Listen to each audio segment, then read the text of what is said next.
પલસાણા તાલુકાના બબુમરા ગામે survey number 75 અને 76/1/1 પાસે નવનિર્મિત ઔદ્યોગિક એકમો દ્વારા સરકારી નહેરની કાંસ વોટર કોર્સ ઉપર ગેરકાયદેસર બાંધકામ કરી તેને પૂરી દેવામાં આવતા સ્થાનિક ખેડૂતોમાં ભારે રોષ જોવા મળી રહ્યો છે।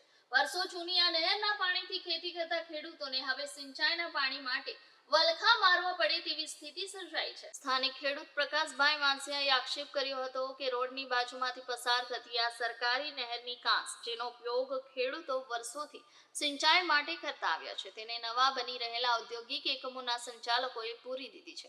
આ નહેર ઉપર ગેરકાયદેસર રીતે કુંડીઓ બનાવી ગટરની પાઇપો નાખી દેવામાં આવી છે જેના કારણે પાછળના ભાગમાં આવેલા ખેતરો સુધી પાણી પહોંચતું અટકી ગયું છે। ખેડૂત પ્રકાશભાઈએ જણાવ્યું હતું કે વર્ષો જૂનો અધિકાર આ જમીન અને નહેરનો માર્ગ વર્ષો જૂનો છે। ખેડૂતો આ વોટર કોર્સ દ્વારા જ પોતાના ખેતર સુધી પાણી લાવતા હતા જ્યાં ઉદ્યોગકારોએ પોતાના સ્વાર્થ માટે વોટર કોર્સ ઉપર બાંધકામ કરી દીધું છે જે સંપૂર્ણપણે ગેરકાયદેસર છે। એમ જ ખેડૂતો દ્વારા રજૂઆત કરવામાં આવતા ઉદ્યોગકારો તમારાથી જે થાય તે કરી લો તેવું વર્તન કરી રહ્યા હોવાનો પણ આક્ષેપ કરાયો છે।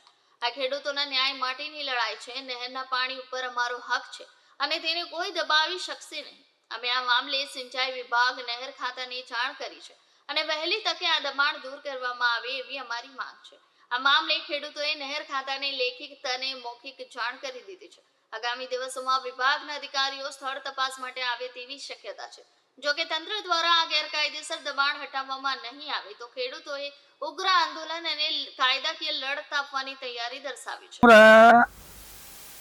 હું વર્ષો જૂનો ખેડૂત ખાતેદાર આ જમીનની ભૂતકાળમાં મારી હતી। અમે જે રસ્તે જે વોટર કોર્સથી પાણી લાવતા હતા ત્યાં આગળ એને આવી રીતના કુંડી બનાવી અને પાછળના ખેડૂતો જે પાણી લઈ જાય એ બધું ગેરકાયદેસર રીતના એણે વોટર કોર્સ પર બાંધકામ કર્યું મિલનું અને પાછો ઉપરથી બધાને એમ કહે કે ભાઈ હું તોડી લેવો બરાબર। એટલે આ તો મારે તો ખેડૂતના ન્યાય માટેની લડત છે બરાબર। એટલે આમાં જાણ કરી નેર ખાતાવાળાને જાણ કરેલી છે અને નેર ખાતાવાળા કદાચ કાલ બોલાવવાનું કહેવાય। આ અન્યાય છે તેના માટે શું કરશો હવે? કાંઈ નહીં, કોઈ પણ હિસાબે એને દૂર કરાવવાનું।